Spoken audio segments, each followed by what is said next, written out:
Alright guys, Gemini back with another video. Woo! And that's what the video is going to be about. It's going to be about Nature Boy Ric Flair from Charlotte, North Carolina versus Big Van Vader, Starrcade 1993. What brought this video on? Last night, I was sitting around and I was screwing around on the computer. It was getting kind of late, and I says, you know, I'm gonna watch me some old WCW tonight. And I popped in WCW Starrcade 93, and I said, you know what, I gotta make a video on Sting versus Vader. Crickets. It's all right, man. You can't help it when you're a WCW fan in your heart for life. Yeah, this was awesome. This was Ric Flair, challenger, versus the heavyweight champion of the world, Big Van Vader. He just went by Vader at the time, managed by legendary Harley Race, 7 times NWA's World Heavyweight Champion, the greatest wrestler on God's green earth. It was awesome, man. Ric Flair's career was on the line. If he didn't beat Vader for the belt that night in Charlotte Coliseum, he was going to have to retire. But, and man, him and Vader just had a physical battle.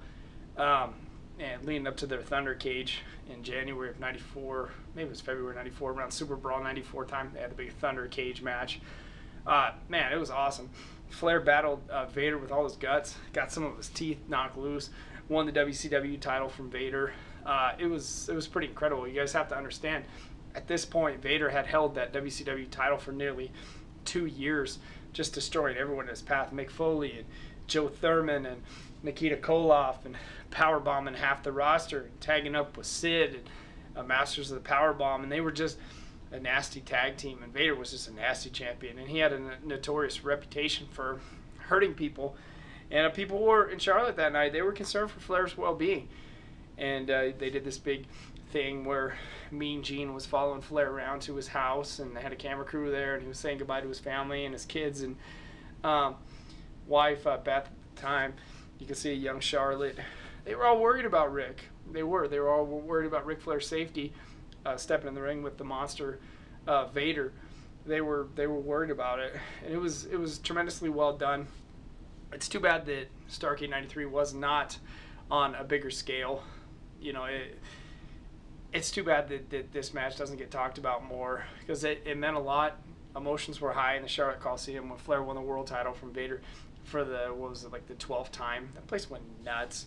Flair was so messed up after the match. His mouth was so busted up from Vader he couldn't even do an interview with Mean Gene. Yeah, it was intense. So if you're going to take a recommendation from me, click on the WWE Network, click on Starrcade 93, watch Flair versus Vader. I guarantee, I sound like The Rock, you are going to have fucking unbelievable time. And that's why I try to tell the younger wrestling fans today, if you're gonna watch some shit, watch some old WCW, man, from the early 90s. You will freaking love it. You will mark out, you will hit me up on Facebook at Vincent Flair. You say, Gemini, old WCW was amazing. You'll hit me up on Twitter, Gemini888, and you'll say, Gem, dude, I watched that Starrcade match with Flair and Vader, and it was freaking amazing. You hit me up on YouTube and make videos back and say, dude, you were right. Old WCW was the shit. So we'll wrap this up, give you a little Ric Flair chop, and say, woo! Bum, bum, ba, bum, bum, ba, bum, ba, bum.